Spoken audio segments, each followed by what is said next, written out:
في البدء كان الكلمة والكلمة كان عند الله وكان الكلمة الله.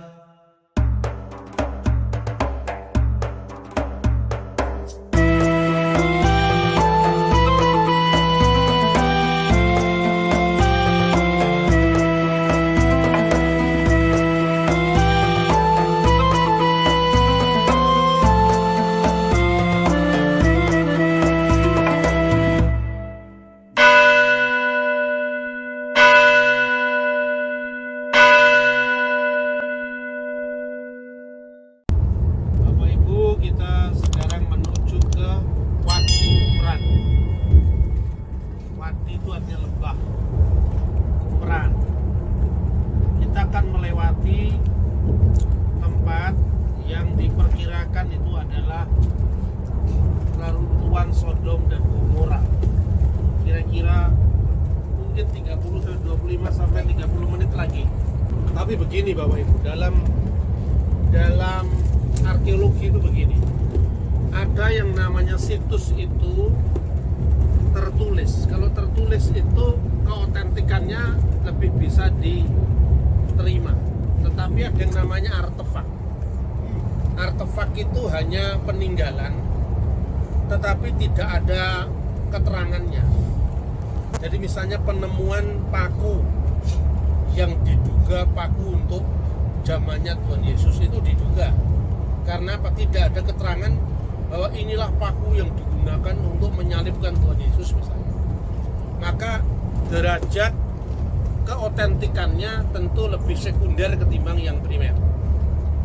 Tahun 2004 itu heboh, ada penemuan katanya paku yang secara uji arkeologi itu memang berasal dari abad pertama Masehi. Bambi. Tapi yang seperti itu tidak bisa dijadikan rujukan yang kuat. Nah, kemudian kalau itu penemuan prasasti kolam Siloam, itu jelas-jelas ada nama Raja Daud di situ. Daud Melek Israel. Itu tertulis Bet Daud, rumah Daud Melek Israel. Siapa lagi Daud Raja Israel kalau bukan Raja Daud? Dan baru bentuk hurufnya itu bentuknya adalah Paleo Hebrew. Jadi huruf memang Ibrani yang dipakai di zaman Tuhan Yesus. Nah, ilmu untuk menandai huruf-huruf dalam konteks studi arkeologi itu studinya namanya paleografi. Jadi di Qumran itu nanti Bapak Ibu ada 3 huruf Ibrani yang dipakai untuk menulis dokumen-dokumen yang antara lain isinya adalah Alkitab. Yang pertama adalah huruf Paleo Hebrew. Huruf ini dipakai pada zaman Raja Daud, Raja Salomo, dan kerajaan Israel kuno.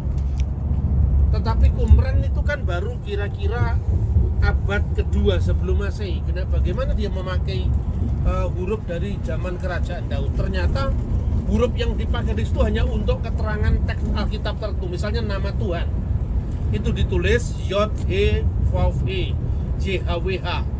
Hanya khusus itu yang tertulis dalam huruf Paleo Hebrew. Yang lain-lain ditulis dalam huruf Ibrani yang lebih modern. Nah, selain Paleo Hebrew itu untuk menandai sesuatu yang penting dalam naskah. Ada yang namanya Hasmonaim Hebrew atau Hasmonean Hebrew. Huruf ini dipakai di zamannya Makabe. Kita sudah belajar tadi tentang pemberontakan Makabe, dan itu sempat Israel menjadi negara merdeka sebelum dia akhirnya jatuh ke tangan Roma pada zaman Herodes Agung yang kita tadi sudah baca. Yang ketiga baru yang namanya huruf Herodian. Kenapa disebut Herodian? Karena huruf Ibrani itu muncul pada zaman Herodes Agung, maka disebut Ibrani Herodian. Dari jenis huruf itu kita bisa membedakan, oh ini naskah ditulis pada zaman abad pertama, bukti hurufnya Herodian. Naskah ini lebih tua karena ditulis di dalam huruf Hasmonaim atau Hasmonean kira-kira abad kedua sebelum Masehi. Nah, itu naskah Qumran itu ada ratusan naskah. Bahkan 2 tahun lalu itu ditemukan kembali gua ke-12. Jadi sejak tahun 1947 bulan Mei itu ditemukan ada 11 gua. Nanti gua keempatnya kita bisa lihat waktu kita mau mengunjungi Wadi Qumran sekarang. Di gua keempat itu ditemukan naskah gulungan kitab Nabi Yesaya utuh dari pasal 1 sampai pasal 60. Itu satu-satunya naskah yang paling utuh dari temuan naskah Qumran yang usia 2150 tahun, ditulis dalam huruf Ibrani Hasmonaim, berarti itu zaman antara setelah Makabe dan sebelum Herodes. Lalu yang lain-lain misalnya temuan 10 perintah Allah, tafsir kitab Nabi Habakuk, ya, naskah kitab Nabi Daniel itu ditulis dalam huruf Herodian. Nah, kenapa studi Qumran ini penting? Sebelumnya kita akan lihat sejarahnya dulu. Pada tahun 1947 itu ada seorang gembala Bedouin, gembala Badui, namanya adalah Muhammad El-Dib. Dia lagi menggembalakan dombanya dan salah satu dombanya itu hilang. Lalu dia mencari dombanya sambil dia melempar-lempar batu ke dalam mulut gua. Lalu dia mendengar bunyi pecahan. Ternyata pecahan itu sudah dia cari, dia temukan itu adalah tempayan. Setelah ditemukan pecahan tempayan itu, karena dia buta huruf ya, dia tidak ngerti itu bahasa apa, dia jual. Kebetulan yang membeli itu seorang tukang pedagang barang antik, rumahnya di Bethlehem, namanya Mr. Kando. Sekarang cucunya juga jadi guide sekarang. Guide dalam bahasa Ibrani, bahasa Arab dan bahasa Jerman kalau nggak salah. Nanti kalau kita makan di sana, saya tunjukkan rumahnya Mr. Kando. Masuk ke kota Bethlehem. Mr. Kando itu anggota gereja Syriak Ortodok. Dan gereja Syriak Ortodok itu salah satu gereja kuno di Holy Land yang masih memakai liturgi dalam bahasanya Tuhan Yesus, yaitu bahasa Aramaik. Nah, besok saya bagikan doa Bapa Kami dalam bahasa Aramaik dengan cara membacanya, supaya kita tidak awam, kita tahu sekalipun kita tidak ahli ya, tapi paling tidak kita tidak awam ya. Setelah itu dia sampaikan kepada uskupnya, namanya uskup Yesue Samuel. Betapa kagetnya sang uskup ini, ternyata ini naskah kuno sekali. Tapi dia belum bisa menentukan ini naskah dari tahun berapa. Naskah yang pertama ditemukan itu adalah kitab Nabi Yesaya di gua keempat dan tafsiran kitab Habakuk, namanya Peser Habakuk. Lalu ada lagi semacam puji-pujian, buku puji-pujian namanya Hodayot. Satunya lagi naskah peperangan antara anak-anak gelap dan anak-anak terang. Bahasa Ibrani Milkama Bene Ur wa Bene Hosek. Naskah peperangan anak-anak gelap dan anak-anak terang. Jadi orang di luar sekte Yahud di Qumran itu dianggap anak-anak gelap, yaitu orang-orang Yahudi yang jual beli jabatan imam besar dengan Yonatan Makabe yang diceritakan di dalam penemuan Qumran itu. Kemudian sampailah naskah itu pada seorang ahli bahasa Ibrani, guru besar Hebrew University, namanya Profesor Eliezer Sukenik. Dia seorang Yahudi. Waktu itu negara Israel belum ada, jadi Hebrew University itu masih di bawah negara Yordan waktu itu. Lalu betapa kagetnya, ternyata setelah diuji materi secara C14 Jat Radio Orang Aktif, naskah itu berasal antara tahun 300 sampai tahun 100 sebelum Masehi. Lalu dunia waktu itu gempar dengan penemuan itu. Itu temuan kolosal, isinya ratusan gulungan kitab suci yang usianya lebih dari 2000 tahun. Nah, sejak saat itulah kemudian studi tentang kitab suci itu berkembang begitu maraknya, dan itu mendukung temuan arkeologi Holy Land yang terbaru, karena sebelumnya seperti kemarin kita pelajari, arkeologi Alkitab itu mula-mula berasal dari Mesir dulu. Dari Mesir, kemudian Irak, temuan kota Abraham, ya, prasasti kota Abraham namanya kota Ur, baru kemudian tembok Yeriko, ya undang-undang Hammurabi, Libit Estar, Tel Amarna itu sebelum Holy Land. Lalu arkeolog Golian pertama dimulai dari penggalian tembok Yeriko dan kemudian naskah-naskah Qumran ini. Nah, Bapak Ibu, setelah dicocokkan antara naskah yang usianya berjarak 1000 tahun lebih, itu ternyata keakuratan Alkitab bisa diandalkan. Ya. Karena apa? Kitab suci yang namanya kitab Torah, yaitu kitab Perjanjian Lama untuk bagian 5 kitab pertama, Kejadian, Keluaran, Imamat, Bilangan, Ulangan, itu kitab suci satu kitab 3 agama. Bayangkan, kira-kira apa saja Bapak Ibu? Satu apa? Yahudi. 2 apa? Kristen. 3 apa? Samaria. Nah, setelah Torah, ya, Torat Samaria itu, orang Samaria itu Bapak Ibu masih ada. Sekarang jumlahnya hanya sekitar 600 orang di seluruh dunia. Dia tinggal di Nablus. Itu tidak termasuk ziarah seperti sekarang. Tapi nanti di bulan Maret ya, kita akan mengunjungi kota Abraham Hebron. Di tempat itu nanti dekatnya ada tempat namanya Nablus. Di tempat itu orang Samaria dengan reruntuhan bait Allah Samaria itu masih ada di sana. Apa pentingnya kita belajar tentang penemuan Laut Mati?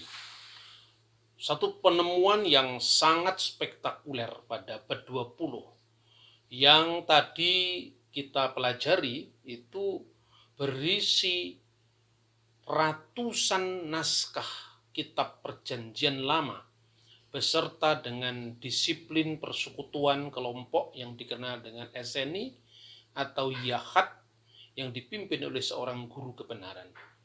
Pentingnya penemuan naskah Laut Mati pada studi biblika tidak diragukan lagi, bahwa selama lebih dari 2000 tahun Alkitab disalin dan tidak ada pemalsuan di dalamnya, seperti yang selama 2000 tahun lebih Alkitab disalin, keakuratannya bisa dipertanggungjawabkan dan tidak pernah mengalami pemalsuan seperti yang banyak dituduhkan oleh tulisan-tulisan polemik. Kepentingan yang kedua adalah studi tentang perkembangan kekristenan pada abad pertama. Sekalipun naskah-naskah Laut Mati ini, saudara-saudara, berasal dari masa sebelum Kristen, tetapi di situ kita bisa melacak perkembangan dari ajaran kekristenan yang selama ini dituduh sebagai plagiasi atau diambil besar-besaran dari filsafat kafir atau filsafat pagan, itu tidak terbukti. Nah, sebagaimana terjadi pada polemik Islam Kristen, begitu juga antara Yahudi dan Kristen juga terjadi polemik selama berabad-abad, khususnya mengenai posisi Yesus sebagai Sang Mesias. Tetapi saudara-saudara, sejak berdirinya negara Israel tahun 1948, dan saya kira itu kemungkinan juga karena dukungan orang-orang Barat Kristen terhadap berdirinya negara Israel itu, maka menurut Pinchas Lapide, sejak tahun 48 itu, tulisan-tulisan Yahudi tentang Yesus Kristus itu menjadi berkembang pesat. Nah, sebelumnya itu, apa yang diopinikan publik tentang Yesus oleh orang Yahudi itu adalah tulisan-tulisan polemik, misalnya semacam buku yang berjudul Toledot Yesu yang sangat anti-Kristen itu.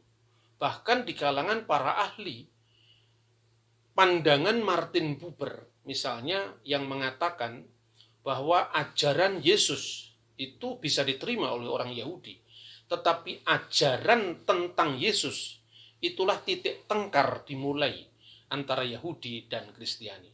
Namun sejak penemuan Laut Mati ini, saya kira sudah banyak sekali perubahan-perubahan, khususnya pandangan Yahudi tentang siapakah Yesus. Sebelum itu, saudara-saudara, kita bisa mengacu pada seorang teolog yang sangat terkenal ya di kalangan Yahudi, namanya Joseph Klausner. Joseph Klausner ini menulis kira-kira tahun 1922, jadi sebelum munculnya negara Israel. Judul bukunya adalah Yesu Hanosri, Yesus orang Nazaret. Jadi buku ini merupakan rintisan awal, bahkan buku pertama di abad modern yang ditulis orang Yahudi tentang siapakah Yesus. Tetapi luar biasanya bahwa Joseph Klausner ini mengakui bahwa Yesus itu orang Yahudi. Jadi selama ini opini yang mengatakan bahwa Yesus itu seolah-olah figur orang Eropa dan sebagainya itu mulai dipertimbangkan. Yesus itu sepenuhnya bersifat Yahudi karena Yesus adalah orang Yahudi. Tetapi sekalipun Joseph Klausner ini mengakui bahwa Yesus itu mungkin lebih tinggi daripada Rabi Hillel bahkan. Tetapi kenapa dia menolak Yesus sebagai Mesias? Karena menurut dia etikanya yang ekstrim telah mengorbankan harapan nasional bagi orang Yahudi dan itu bahaya bagi bangsa Yahudi. Nah, ini kira-kira rintisan awal dari tulisan seorang Yahudi di abad modern yang bernama Joseph Klausner. Kemudian saudara-saudara, setelah penemuan Laut Mati, nah ini menarik. Ada seorang teolog juga Yahudi namanya David Flusser.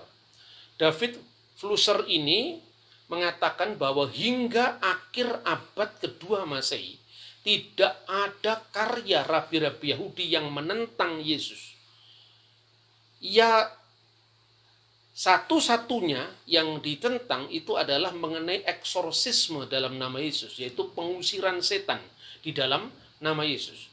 Kemudian setelah abad kedua itu, seiring dengan munculnya yang dia sebut sebagai Injil Ghetto, jadi semacam reaksi terhadap perkembangan pesat kekristenan, maka mulai muncul karya-karya polemik yang nanti puncaknya itu bisa dikenal dari buku yang berjudul Toledot Yesu. Ya, cerita tentang Yesus anak seorang haram, bapaknya namanya Pantera, dan itu sesungguhnya merupakan plesetan dari kata Parthenos. Karena gereja purba yang menekankan bahwa Yesus adalah seorang putra sang perawan, yaitu perawan Maria. Dan itu merupakan terjemahan Septuaginta dari Yesaya pasal 7 ayat 14, di mana kata almah yang artinya lebih variatif, bisa perempuan muda, bisa gadis, bisa perawan, ya, bisa perawan belia, tetapi kata Parthenos artinya memang sang perawan. Mungkin kata Parthenos ini diplesetkan menjadi Pantera, sebagaimana kata Euangelion yang artinya kabar gembira diplesetkan menjadi Awen-Gilayon, dosa orang-orang pinggiran yang merujuk kepada Galilea. Dan Galilea itu tidak ada sesuatu yang baik di mata orang Yahudi saat itu, karena Galilea adalah tempat pinggiran. Maka Awen Gilayon, dosa orang-orang pinggiran, itu merujuk asal-usul Yesus dari Galilea. Namun dengan penemuan Laut Mati, ini membawa revolusi besar di dalam pemikiran Yahudi tentang Yesus. Itu pun bagi mereka yang mau secara jujur mengakui mengenai dokumen-dokumen yang ditemukan di Laut Mati, yang jelas sebagaimana tadi di bis kita bicara, bahwa sesungguhnya komunitas Eseni atau komunitas Yakat ini dimulai dari ketidakpuasan seorang imam besar atau yang berhak atas tahta imam besar namanya Onias keempat, karena praktek korup dalam institusi Beit Hamikdas atau Bait Allah, maka dia kemudian mengasingkan diri bersama para pengikutnya dan kemudian mendirikan yang disebut kelompok Eseni atau kelompok Yahat, sehingga dia bergelar dengan Moreh Hasedek, guru kebenaran, atau Moreh Hayakat, guru paguyuban. Apa yang spektakuler dari penemuan Laut Mati? Selain keaslian Alkitab, keakuratan Alkitab yang selama ribuan tahun bisa diandalkan keakuratannya atau keasliannya, adalah paham tentang Mesias. Jadi kalau pada masa-masa sebelumnya banyak teolog Yahudi asal berbicara tentang Yesus, dia mengatakan ajaran Yesus itu yes, tetapi ajaran tentang Yesus no. Dan itu mewakili mayoritas pandangan teologis Yahudi tentang siapa Yesus atau siapa Yesua. Tetapi David Flusser mengakui bahwa selain ajaran Yesus memang bersifat Yahudi, khususnya dia mencoba melacak dari Yahudi Helenik, artinya orang Yahudi diaspora, dengan beberapa pokok juga yang terkait dengan Yahudi Rabbinik. Tentang apa? Tentang praeksistensi Sang Mesias. Nah, saudara-saudara, pada penemuan gua pertama, kodenya itu adalah 1QSA, artinya penemuan pertama, gua pertama dari naskah Qumran, ya. Kode naskahnya itu adalah 2.12. Itu ada ungkapan yang menarik, Im Yolid El Edha Masiah, ketika Allah melahirkan Mesiasnya. Dan ini kalau Anda cermati, ini persis sama dengan rumusan Konsili Nikea yang sebelumnya itu sudah disampaikan oleh bapak-bapak rasul, artinya bapak-bapak gereja, muridnya para rasul. Misalnya Ignatius dari Antioquia, yang mengatakan tentang Kristus yang memiliki tabiat ganda. Yang pertama, ek Marias sekaligus ek Theos. Eks artinya keluar dari Maria, dilahirkan dari Maria, sekaligus ek Theos. Sebagai firman dia dilahirkan oleh Allah atau keluar dari Allah.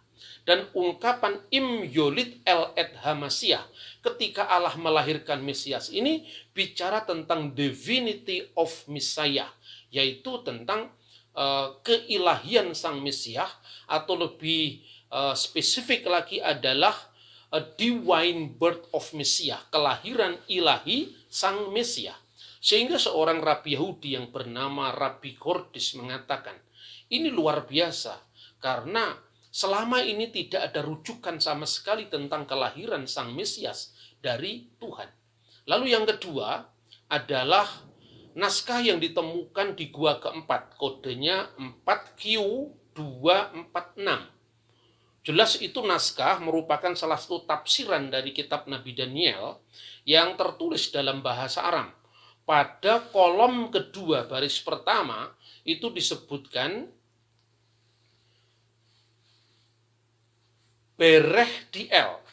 Pada kolom kedua baris pertama disebutkan dalam bahasa Aram Bereh Diel Yitamar Ubar Elion Yikrone. Dia akan disebut namanya dengan anak Allah. Bereh Diel. Breh itu artinya putra, El itu Elohim, Yitamar, ya, Bereh Diel Yitamar, Ubar Elyon, U dan Bar Elyon, anak yang maha tinggi, Yikroneh, mereka akan memanggilnya. Seperti gugusan bintang-bintang demikian nanti kerajaannya, dan kerajaannya damai, malkutah malkut olam. Kerajaannya tidak berakhir. Sekali lagi, ini juga cocok dengan pengakuan iman Nikea, dan kerajaannya tidak berkesudahan. Lalu saudara-saudara, bagaimana reaksi dari banyak teolog Yahudi termasuk David Flusser sendiri tentang naskah-naskah ini? David Flusser mengatakan bahwa dia menolak bahwa 4Q246 sebagai Mesias ilahi. Tetapi menurut dia itu adalah pengakuan iblis yang dikenal Belial dalam naskah-naskah Qumran, yang kemudian diidentikan dengan Antikris dalam kekristenan. Antikristus dalam bahasa Aram adalah Mesiha Dagala, yaitu pelawan Al-Masih atau anti Al-Masih.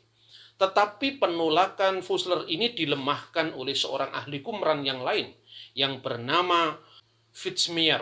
Fitzmyer itu mengatakan bahwa tidak mungkin orang Yahudi mengenal konsep tentang antikris. Konsep antikris itu hanya muncul di dalam komunitas Kristen mula-mula yang berakar dari sabda Yesus sendiri di dalam Injil Matius pasal 24 ayat 4 dan juga yang dikutip oleh muridnya yaitu Yohanes ketika menulis di Efesus tentang Mesiha Dagala. Misalnya tertulis dalam 1 Yohanes pasal 2 ayat 18 dan seterusnya. Masih banyak juga rujukan-rujukan tentang keilahian Mesias. Dan itu tidak akrab dengan konteks perjanjian baru. Sehingga seorang ahli Qumran, ya dia namanya sangat terkenal yang menulis buku Understanding of the Dead Sea Scroll. Dia mengatakan begini, namanya Herschel Sand. Herschel ini mengatakan untuk pertama kali, ya, kata putra Allah, Son of God, Beret DL, itu muncul dalam dokumen di luar perjanjian baru. Katanya dia sebelumnya itu, banyak orang menilai bahwa Mesias ilahi itu adalah gagasan asing bagi Yudaisme, gagasan asing bagi orang Yahudi. Tetapi sejak penemuan Qumran yang jelas-jelas mengatakan bahwa Mesias itu adalah putra Allah, tentu pemikiran dan paradigma kita selama ini harus berubah. Masih banyak teks-teks lain, misalnya saya bisa menyebutkan 2 teks yang juga sangat dekat dengan terminologi perjanjian baru. 4Q 521 kalau tidak salah ya, baris pertama. Jadi temuan dari gua keempat, Qumran, kode naskahnya 521, baris pertama. Hashemayim, ya, VH Aret Yisma'u Lemasihu. Langit dan bumi mendengar kepada Sang Mesias atau Mesiasnya. Lalu 4Q 286 baris ke-13. Penemuan gua keempat, ya Qumran, nomor naskahnya 286 baris ke-13, itu Semayim Amo Yisaken Leat. Surga akan bersekinah kepada Sang Mesias. Artinya surga itu Tuhan. Karena itu satu eufemisme untuk tidak menyebut nama YHWH, Tetragrammaton yang sering dieja oleh bacaan akademis orang Eropa dengan Yahweh. Artinya Yahweh atau Tetragrammaton yaitu Adonai atau Hashem itu akan bersekinah, akan tinggal pada Sang Mesiasnya, dan ini tepat seperti yang tertulis di dalam Injil Yohanes, paralel sekali. Dan firman itu telah menjadi manusia dan tinggal di antara kita. Kata tinggal di situ adalah berakar pada kata Shekinah, yaitu konsep tentang kehadiran ilahi yang secara khusus di dalam naskah 4Q 286 dikaitkan dengan Sang Mesias. Nah, kiranya pembelajaran kita di Gua-Gua Laut Mati itu akan mengubah paradigma kita. Sekalipun kita tidak untuk berpolemik, tidak, tetapi paling tidak minimum kita bisa mengembangkan sikap yang lebih dialogis, bahwa sebagaimana hubungan Islam dan Kristen sendiri dulu dari polemik kemudian mengarah pada dialog, begitu juga Yudaisme dengan Kristen akan menciptakan kesalingpahaman yang lebih baik, lebih-lebih setelah berdirinya negara Israel, bagaimana peran orang-orang Kristen Eropa sangat kuat untuk mendukung berdirinya negara Israel, sekalipun tidak semuanya. Tuhan memberkati kita dan kita akan meneruskan peziarah kita.